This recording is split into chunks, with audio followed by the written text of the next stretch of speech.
నంద్యాల జిల్లా వెలుగోడు పట్టణంలో శుక్రవారం శ్రీ వాసవి కన్యకాపరమేశ్వరి అమ్మవారి గ్రామోత్సవం ఘనంగా జరిగింది.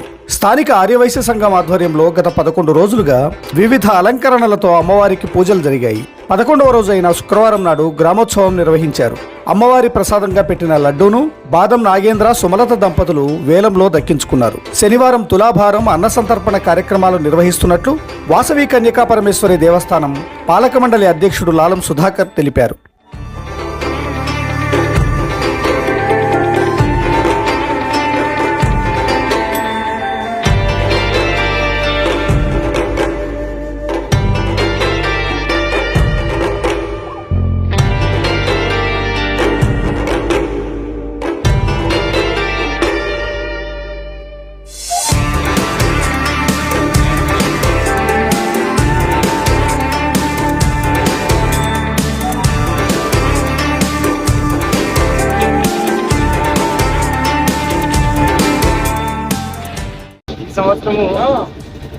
ఈ సంవత్సరం ప్రత్యేకత ఏమంటే 11 రోజులు వచ్చాయి. ఈ సంవత్సరం నవరాత్రులు ఎప్పుడు 9 రోజులు వచ్చేవి కాబట్టి బాగా ఘనంగా జరుపుకున్నాము. కొత్త గుడి కాబట్టి చాలా ఆకర్షణగా ఉంది గుడి.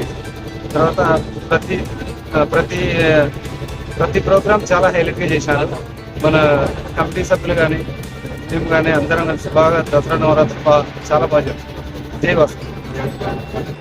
అమ్మవారిని వివిధ రకాలుగా పూజించుకొని ఈరోజు కాంతార మరియు శివపార్వతుల వేషాలతో వెలుగోడు గ్రామం నందు పురోవీధుల నుండి అమ్మవారిని ఉత్సవ రూపంలో తిప్పుకొని మరియు వాసవి కన్యకా పరమేశ్వరి దేవస్థానం నందు రేపు ఉదయం గ్రామోత్సవం తర్వాత వసంతోత్సవాన్ని జరుపుకొని మరియు గ్రామ ప్రజలందరికీ కూడా భోజనాలు అక్కడ ఏర్పాటు చేయడమైనది.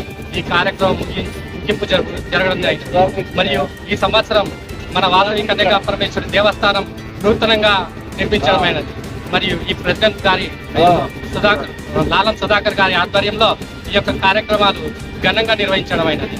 మరియు ఈ గ్రామ ప్రజలందరికీ వాసవి కన్యకా పరమేశ్వరి దేవస్థానం తరఫు నుంచి ధన్యవాదాలు తెలియజేస్తున్నాను.